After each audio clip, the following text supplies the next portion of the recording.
And now that I've gotten TLC out of the way, I would like to bring up something that was going on the page earlier on, where we were talking about our favorite finishing maneuvers and our favorite dream matches.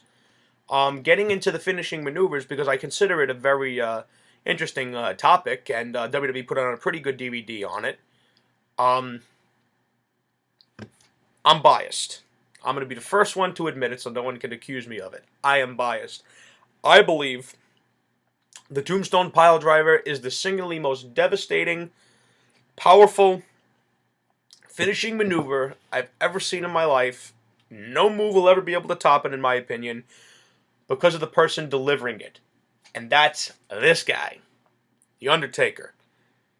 His Tombstone Piledriver is the best finishing move I've ever seen. Period. End of story. I especially enjoyed Macho Man's flying elbow. I enjoyed the Macho elbow. I think that pretty much all of us have gone on top of... I know I did as a kid. God knows how many couches I destroyed dropping the elbow. Jake the Snake Roberts DDT.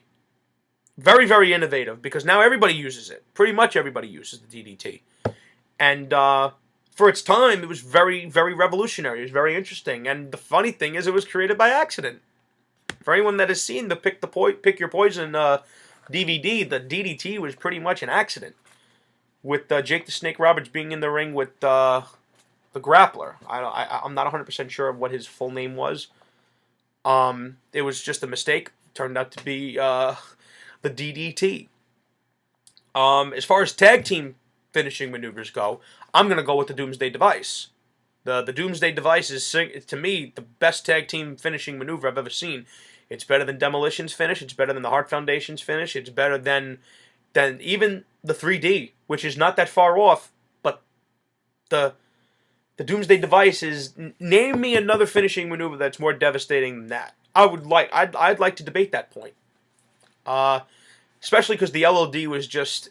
Like, me and Frank were talking earlier on how the LOD was just such a great team. I mean, especially when they had Paul Ellering with them when they were in their NWA and AWA days. I mean, Paul Ellering's a very underrated manager. I mean, he was good.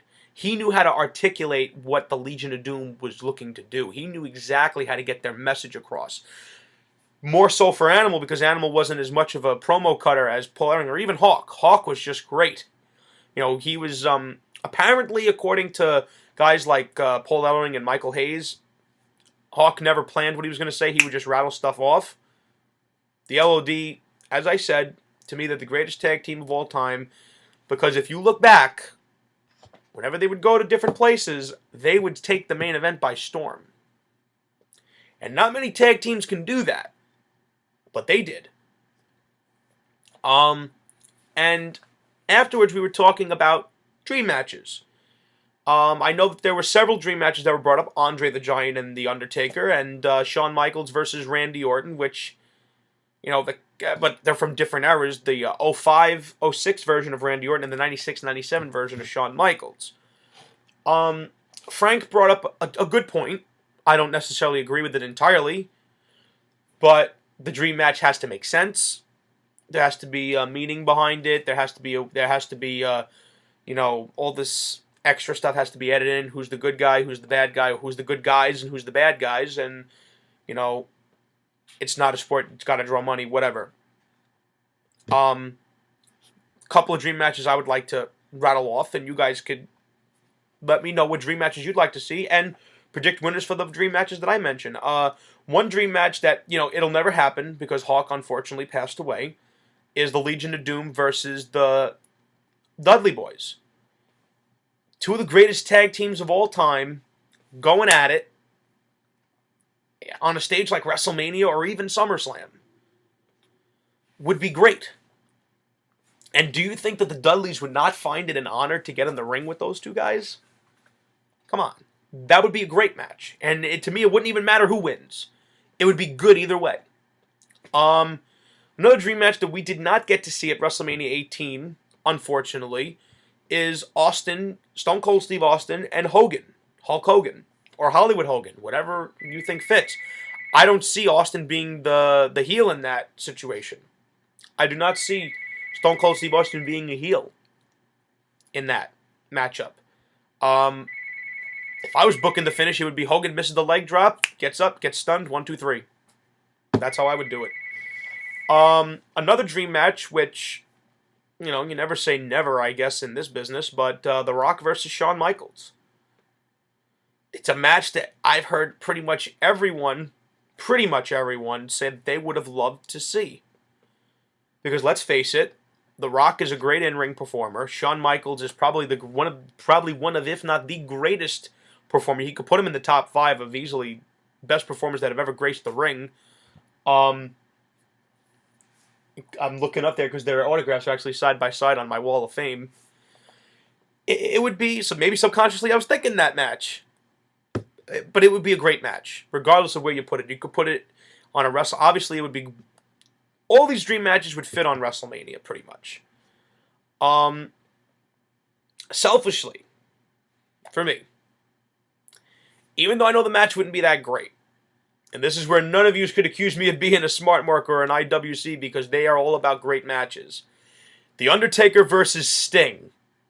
The match would not be that great. I just want to see these two look eye to eye, have good promos against each other, play mind games. I don't give a shit how bad the match is. I don't care. I just want to see those two fight. If it's at WrestleMania, obviously The Undertaker must win. He must win. I don't give a damn who they put The Undertaker up against, whether it's Daniel Bryan, freaking Sting. I don't care who they put The Undertaker in the ring against at WrestleMania. That guy must win. That streak trumps everything. All the movies Rock makes, all the personal appearances John Cena makes, I don't give a shit. The streak trumps everything. Done. Obviously, I'd like to see that match. You know, there's been several opportunities where that match could have happened, but unfortunately Sting remained in total non-stop stupidity. That's what I refer to TNA as. But personally, I'd love to see another wrestling company get their productions up and go head to head with WWE, because then it would force them to actually push the envelope, and it would force them to stop with this political correctness. Not much complaining on this video from me, surprisingly. The only point that I would like to bring up before I finish this year out is apparently now Stephanie McMahon is no longer head of creative in the WWE. Yes! Thank you, God. Finally. Because now I don't know if that means that's the end of the Hollywood writers. I don't know. I am not in the WWE, so I do not know what their creative process is going to be. But I feel that if you continue to have these Hollywood writers in there, it's not going to be as good. It goes back to the Monday Night Raw that Vince McMahon scrapped Stephanie's script and made Paul Heyman and Dutch Mantell write the friggin' script. And it was a better Raw than what she came up with. You know, at the end of the day, it's the wrestling business. Is it a business? Yes.